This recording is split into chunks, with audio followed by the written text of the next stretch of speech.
Student, my name is Yoshita Walia, vocational trainer tourism.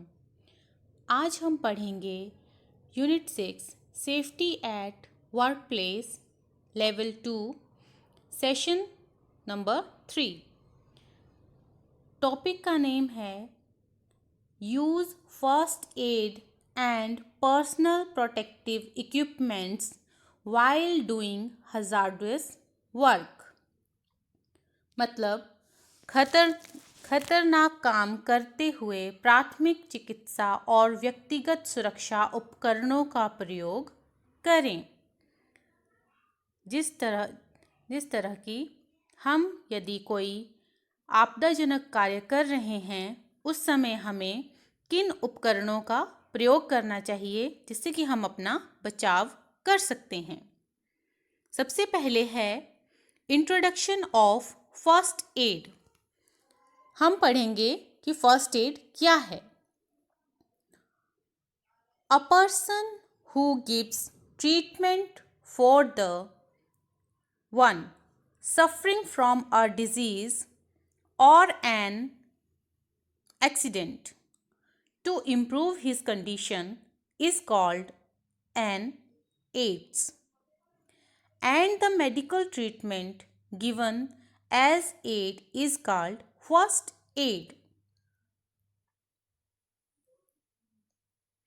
एक व्यक्ति जो किसी बीमारी या दुर्घटना से पीड़ित व्यक्ति को अपनी स्थिति में सुधार करने के लिए उपचार देता है उसे सहायता कहा जाता है, और सहायता के रूप में दिए गए चिकित्सा उपचार को प्राथमिक चिकित्सा कहा जाता है। जब कोई व्यक्ति किसी दुर्घटना में होता है, पीड़ित होता है, उसे कोई चोट लग जाती है, तो जो पहला कार्य हम करते हैं, पहली चिकित्सा जो हम उसे देते हैं उसे कहते हैं फर्स्ट एड।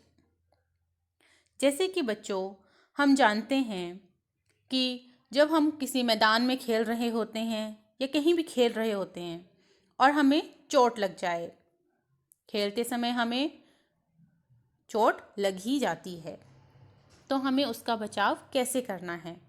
मान लीजिए कि यदि आप क्रिकेट मैच खेल रहे हैं और आपको बॉल लग जाए या आपको कहीं चोट लग जाए, आप गिर जाएं, तो क्या करेंगे। सबसे पहले हम जाएंगे और वहाँ पे चोट पर पट्टी करेंगे।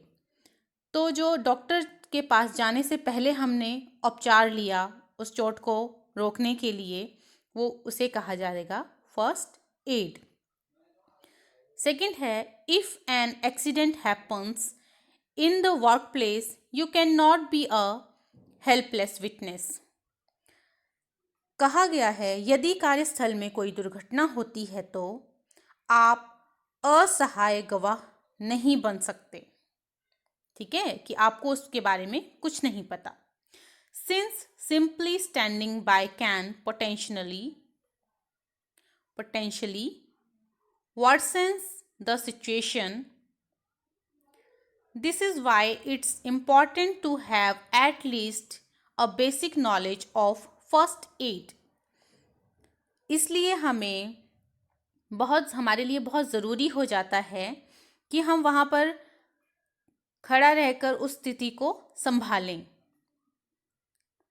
यही कारण है कि प्राथमिक चिकित्सा का कम से कम बुनियादी ज्ञान होना बहुत ज़रूरी है, कि हमें प्राथमिक चिकित्सा के बारे में बेसिक नॉलेज, थोड़ा सा ज्ञान होना बहुत ज़रूरी है, ताकि हम उस रोगी की, उस पीड़ित की सहायता कर सकें। At its most basic, first aid is the initial assistance given to a victim of injury or illness. इसके सबसे मूल और प्राथमिक चिकित्सा चोट या बीमारी के शिकार व्यक्ति को दी जाने वाली प्रारंभिक सहायता।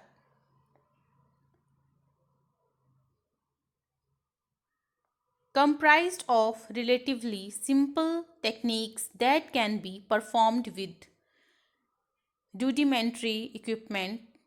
First aid is usually carried out by a layperson until professional medical assistance arrives.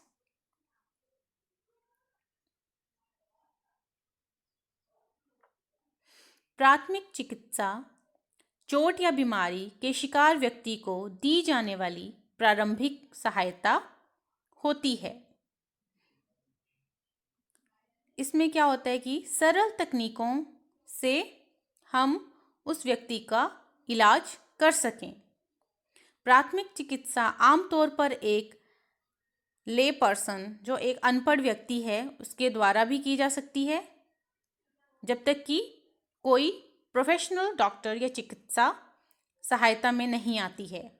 ठीक है, कि यदि कोई व्यक्ति है, उसके सामने किसी को चोट लग जाए, तो एक अनपढ़ से अनपढ़ व्यक्ति भी उसकी चोट का उपचार करने में सहायता कर सके। फर्स्ट एड किट उस लिए काम आएगी कि जब तक हम हॉस्पिटल पहुंचेंगे, डॉक्टर के पास पहुंचेंगे, तब तक अत्यधिक खून ना बह जाए या चोट और गंभीर ना हो जाए। इसलिए क्या करेंगे हम कि फर्स्ट एड किट हमें अपने पास रखनी चाहिए, जिससे कि हम उसको उपचार दे पाएंगे और उसकी चोट को कम करने की कोशिश कर पाएंगे। नेक्स्ट है objectives of first add. First aid के उद्देश्य एवं सिद्धांत। The key guiding principles and purpose of first aid is often given in the mnemonic 3 P's. These 3 points govern all the actions undertaken by a first aider. प्राथमिक चिकित्सा के प्रमुख मार्गदर्शक सिद्धांत और उद्देश्य हैं। प्रायः ये 3 mnemonic में दिया जाता है। ये 3 बिंदु पहले एडर द्वारा किए गए सभी कार्यों को नियंत्रित करते हैं। सबसे पहले है प्रिवेंट फर्दर इंजरी, कि हमें चोट को रोकना चाहिए। दूसरा है प्रिजर्व लाइफ, हमें जीवन का संरक्षण करना चाहिए, हमें उसकी जान बचानी चाहिए। तीसरा है प्रमोट रिकवरी, वसूली को बढ़ावा दें। ऑब्जेक्टिव यही हुआ, सिद्धांत यही हुए कि यदि कोई व्यक्ति बहुत परेशानी में है, आपदा में है, उसे चोट लगी हुई है, तो हमारे पहले 3 कार्य क्या होने चाहिए कि हमें उसे बचाना चाहिए ताकि चोट और ना बढ़े। हमें उसे आपदाजनक स्थान से दूर ले जाना चाहिए थोड़ा, ताकि हम उसे फर्स्ट एड दे सकें। उसकी जान बचाने की कोशिश करनी चाहिए। जैसे कि यदि कोई व्यक्ति नदी में डूब रहा है, तो हमें क्या करना चाहिए, उसे या तो पहले उसे लाइफ जैकेट किट पहन के जाना चाहिए, लाइफ जैकेट पहन के जाना चाहिए, लाइफ जैकेट, और उसकी जान बचानी। यदि कोई व्यक्ति डूब रहा है तो हमें उसे सहारा देना चाहिए, उसे बचाना चाहिए। प्रमोट रिकवरी, वसूली को बढ़ावा देना। नेक्स्ट है फर्स्ट एड किट।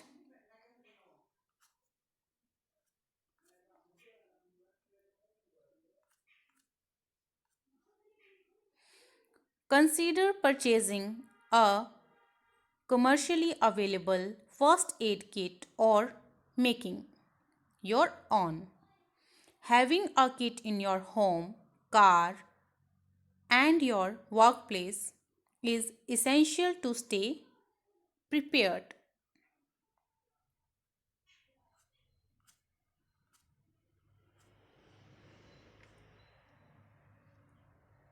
हमें क्या करना चाहिए कि हमें फर्स्ट एड किट जो है वो अपने साथ रखनी चाहिए। पहले तो हमें फर्स्ट एड किट को खरीदें हम, और उसके बाद हम उसे अपने साथ अपने घर पे, अपनी कार में और हमारे कार्यस्थल पर रखें, ताकि अगर कोई भी परेशानी हो, चोट लग जाए हमें, हम कहीं भी पीड़ित हो जाएं, तो हम उस चीज़ का प्रयोग कर सकें।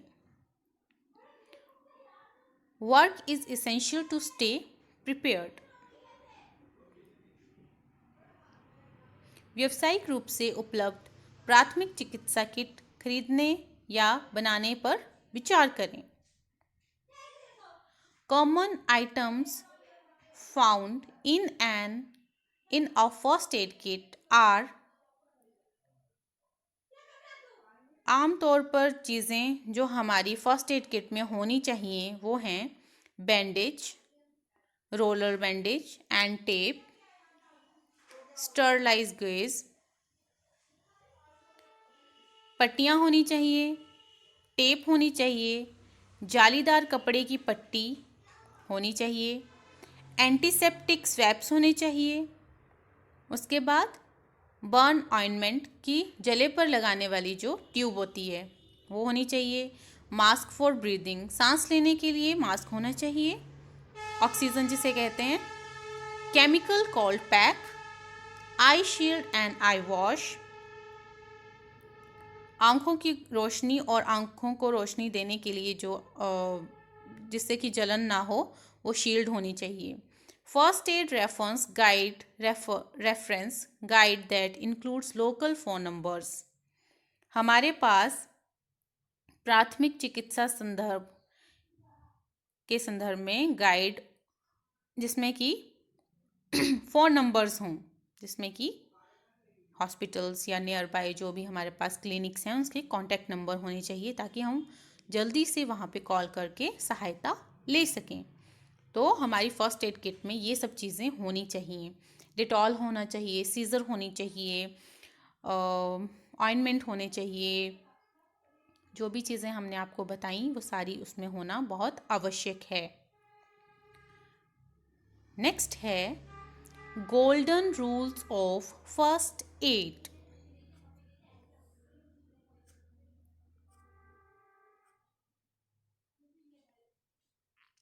नेक्स्ट है so do first things first quickly, quietly and without fuss or panic.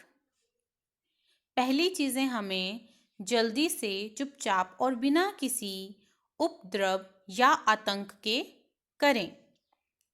जो भी हमने पीड़ित व्यक्ति को पहला ट्रीटमेंट देना है उससे पहले हमें क्या करना है कि शांति से, एक तो पैनिक नहीं होना है, डरना नहीं है और उसे चुपचाप आराम से पीड़ित को ठीक करने की कोशिश करनी है। Give artificial respiration if breathing has stopped, every second counts. हमें उसे कृत्रिम सांस देनी चाहिए यदि उसकी सांस रुक रही है। हमें एवरी सेकेंड काउंट्स मतलब कि जल्द से जल्द उसे सांस, आर्टिफिशियल सांस देने की कोशिश करनी चाहिए ताकि उसे सांस लेने में दिक्कत ना हो, उसे मतलब पीड़ित को। स्टॉप एनी ब्लीडिंग, यदि घाव से खून बह रहा है तो हमें उस खून को रोकने की कोशिश करनी चाहिए। गार्ड अगेंस्ट और treat for shock by moving the casualty as little as possible and handling him gently. लापरवाही से जितना संभव हो उतना कम हिलाना और उसे धीरे से संभाल कर सदमे के खिलाफ बचाव या इलाज करना। इस सिचुएशन में हमें क्या करना चाहिए कि पीड़ित को कोशिश करें कि पीड़ित को ज़्यादा हिलाएं डुलाएं नहीं ताकि उसको जो चोट लगी है उसमें और ज़्यादा चोट ना लगे। जितना अच्छे से और प्यार से हो सके हमें उसे हैंडल करना चाहिए, उसे उसकी टेक केयर करनी चाहिए, उसकी रक्षा करनी चाहिए। Do not attempt too much, do in minimum, that is essential to save life and prevent the condition from worsening. दुर्घटना का क्या करें?